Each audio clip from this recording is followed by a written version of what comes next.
আসসালামু আলাইকুম এভরিওয়ান। কেমন আছেন আপনারা সবাই? আশা করি আল্লাহর রহমতে আপনারা সবাই খুব ভালো আছেন এবং সুস্থ আছেন। আমরাও ভালো আছি আলহামদুলিল্লাহ।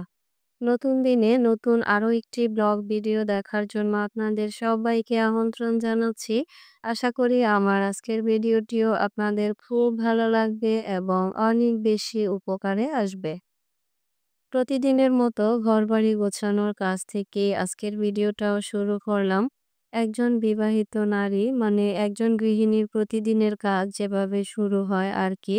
তো একজন গৃহিণী প্রতিদিনই ঘর গোছানো থেকে শুরু করে ঘর ঝাড়ু দেওয়া, ঘর মোছা, বাচ্চাদের সামলানো, পরিবারের প্রত্যেক সদস্যদের জন্য রান্নাবান্না করা, গোসল করা, নামাজ পড়া, খাওয়া-দাওয়া করা এবং খাওয়া-দাওয়া পরবর্তী যে প্লেট বাটি থাকে সেগুলো পরিষ্কার করার কাজগুলো একের পর এক করেই নিতে হয়।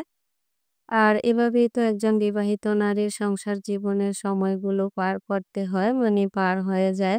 সকাল থেকে একজন গৃহিণী কাজ শুরু করলে একের পর এক সংসারের কাজগুলো যখন করতে থাকে আর কাজ করতে করতে কখন যে দিন ফুরিয়ে যায় মাঝে মধ্যে টেরও পাওয়া যায় না।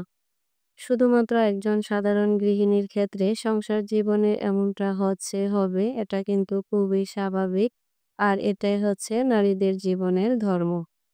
আর যেসব বিবাহিত নারীরা সংসার সন্তান সামলানোর পরেও বাহিরে কাজ করে মানে কর্মজীবী বিবাহিত নারী, তাদের তো আরো বেশি ব্যস্ততা থাকে কারণ তাদের হাতে একেবারেই সময় থাকে না যে সময়টা তারা হেলায় কাটিয়ে দিবে বা বসে গল্প করে সময়টা কাটাবে।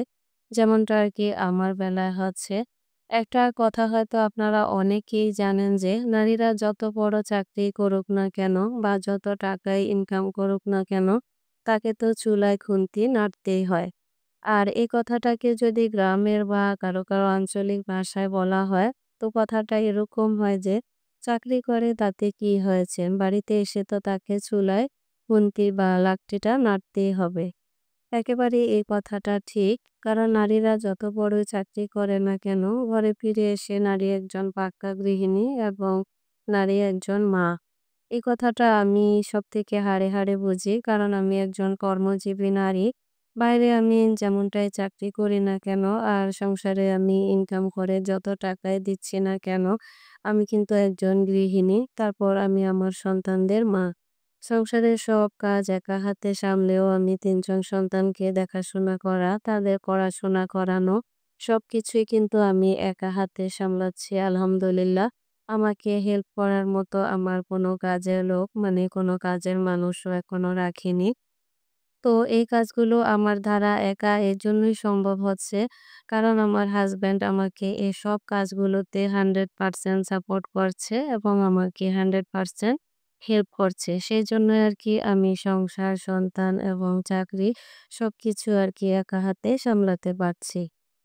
সারাদিন বা সারা মাস ঘরে বাহিরে পরিশ্রম করার পর যখন মাস শেষে চাকরির বেতন মানে আমি যেহেতু শিক্ষকতা পেশার সাথে আছি, তো মাস শেষে যখন আমি সম্মানিটা পাই তখন সারা মাসের যে একটা কষ্ট থাকে সেই কষ্টটা কিন্তু এক নিমিষেই ভুলে যাই। কারণ একজন নারী হিসেবে সংসার, সন্তান সবকিছু সামলেও কিছু উপার্জন করে মাস শেষে যখন হাতে সম্পূর্ণ নিজের ইনকামের টাকাটা পায় তখন যে কি ভালো লাগে সেটা কখনো কাউকে বলেও বোঝানো যাবে না। নিজের ইনকাম কম হলেও সেটা যে কতটা তৃপ্তি সেটা একজন কর্মজীবী নারী মানে যে নারী ইনকাম করে সে নারী সবথেকে ভালো জানে। আর একজন নারীর ইনকাম করতে গেলে যে বাহিরে গিয়ে কোনো চাকরি করতে হবে এমনটাও না। ঘরে বসেও আজকাল এমন অনেক কাজ আছে যে কাজগুলো করার মাধ্যমে নারীরা ঘরে বসে প্রতি মাসে হাজার, হাজার টাকায় ইনকাম করতে পারে। তো আমি নারীদের ঘরে বসে ইনকাম সম্পর্কে আমার গত কয়েকটি ভিডিওতে কিছু কাজের কথা শেয়ার করেছিলাম। আপনারা যেসব নারীরা ঘরে বসে ইনকাম করতে চান তারা চাইলে আমার চ্যানেলে গিয়ে সেই ভিডিওগুলো দেখে নিতে পারেন। আমি আমার আজকের ভিডিওতে আপনাদের সাথে শেয়ার করব আমি একজন নারী হয়েও কি চাকরি করছি, মাসে কত টাকা বেতন পাচ্ছি, আর এই মাসে আমার বেতন এবং বোনাস মিলে কত টাকা পেলাম এবং একজন নারী হিসেবে আমি যেভাবে সংসারে সঞ্চয়ে অবদান রাখছি সেসব বিষয় সম্পর্কে। তার আগে বলে নিচ্ছি, আমার যেসব প্রিয় আপুরা আমার আগের ভিডিওগুলো দেখেছেন, লাইক করেছেন এবং অনেক সুন্দর, সুন্দর কমেন্ট করেছেন এবং আমার চ্যানেলটিকে সাবস্ক্রাইব করে রেখেছেন। আপনাদের সবাইকে অসংখ্য, অসংখ্য ধন্যবাদ।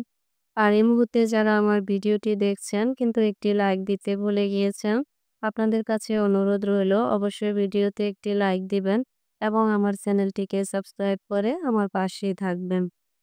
আমি কি চাকরি করি সেটা আমি আমার গত একটা ভিডিওতে আপনাদের সাথে শেয়ার করেছিলাম। তো আজকের ভিডিওতে আবারও বলছি, আমি পেশাগতভাবে একজন শিক্ষক। আর আমি যে প্রতিষ্ঠানে চাকরি করি মানে আমার কর্মস্থলের নাম হচ্ছে পুরানবাজার ডিগ্রি কলেজ, চাঁদপুর। আর আমি ব্যবসায় শিক্ষা শাখার একজন শিক্ষক, মানে আমি হিসাব বিজ্ঞান বিভাগে একজন প্রভাষক হিসেবে কর্মরত আছি। এবার বলছি কত টাকা বেতন পাচ্ছি। আসলে শিক্ষকদের পারিশ্রমিকটাকে বেতন না বলে যদি সম্মানী বলা হয় তাহলে শুনতে অনেকটা ভালো লাগে। আর আমাদের বাংলাদেশে শিক্ষকদের সম্মানী খুব একটা বেশি না। অন্যান্য দেশে কিন্তু শিক্ষকদের সম্মানী অনেক বেশি। তো প্রতি মাসে কত টাকা সম্মানী পাচ্ছি, মানে চাকরি থেকে প্রতি মাসে কত টাকা বেতন পাচ্ছি সেটা আরকি সরাসরি বলছি না। তবে এই যে এখানে কিছু টাকা আছে, মানে এখানে মোটমাট ৪৫,০০০ টাকার মতো আছে। এই টাকাগুলো আমার এই মাসের বেতন, বোনাস এবং অন্যান্য কিছু অনারিয়াম আছে। তো সবকিছু একসাথে আরকি মিলিয়ে আমি ৪৫,০০০ টাকার মতো করেছি। তো এখানে ৩ ভাগে টাকা আছে। ১ম ভাগে আছে এখানে ২০,০০০ টাকা।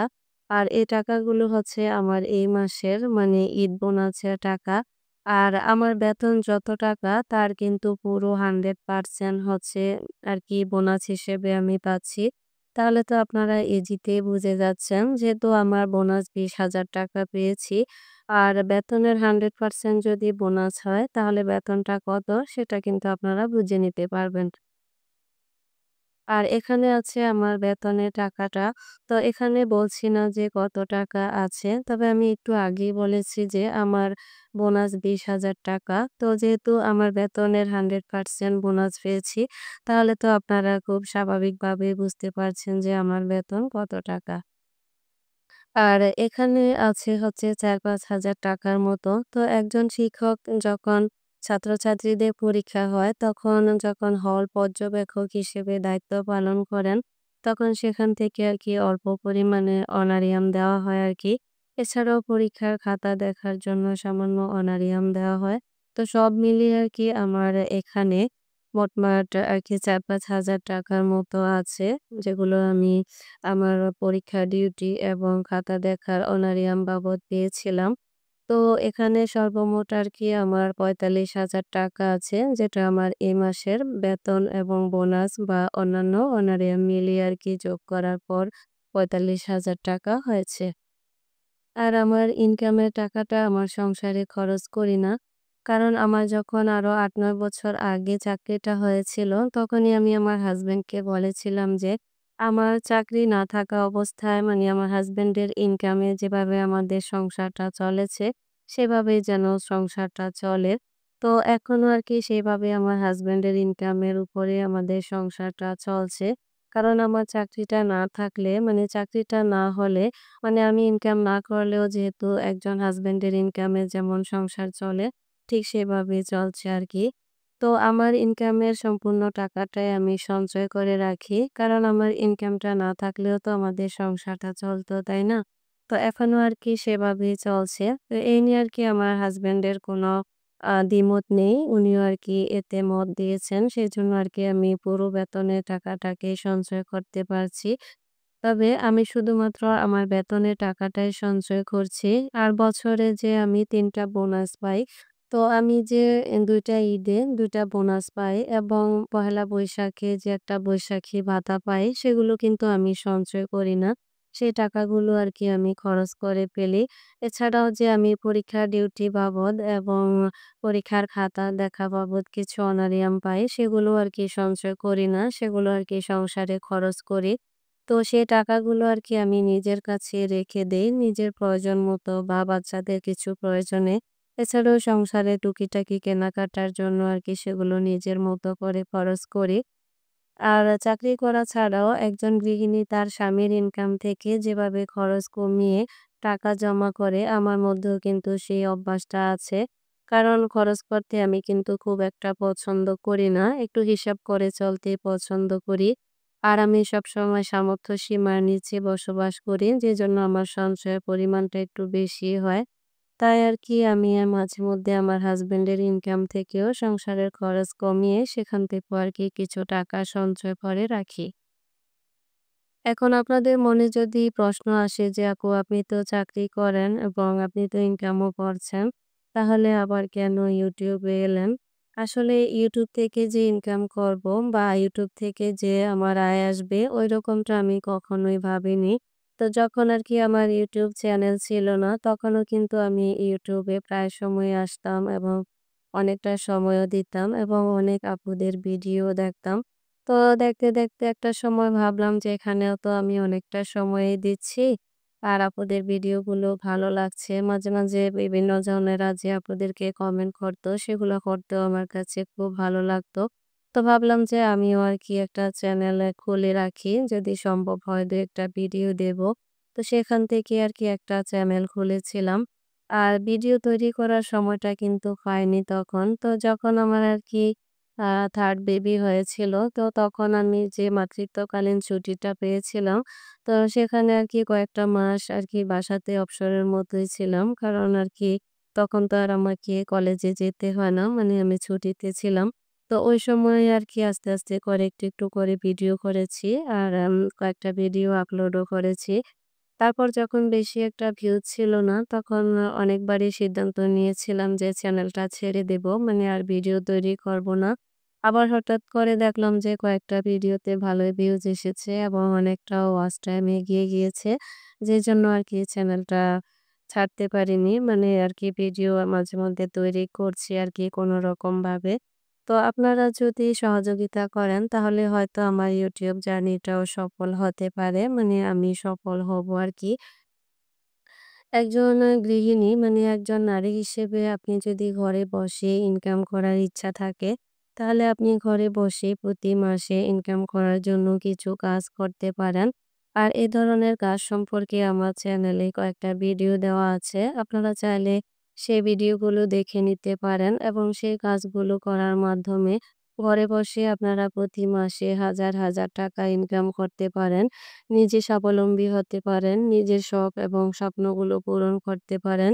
বাবা-মা, পরিবার এবং হাসব্যান্ড সন্তানদেরকেও সহযোগিতা করতে পারেন এবং আপনার সংসারে সঞ্চয়েও অবদান রাখতে পারেন। তো আজকের ভিডিওটি আর বাড়াবো না। আপনাদের সকলের সুস্বাস্থ্য এবং সুন্দর জীবন কামনা করে পরবর্তী ভিডিও দেখার আমন্ত্রণ জানিয়ে আজকের ভিডিওটি এখানেই শেষ করছি। আল্লাহ হাফেজ। আসসালামু আলাইকুম।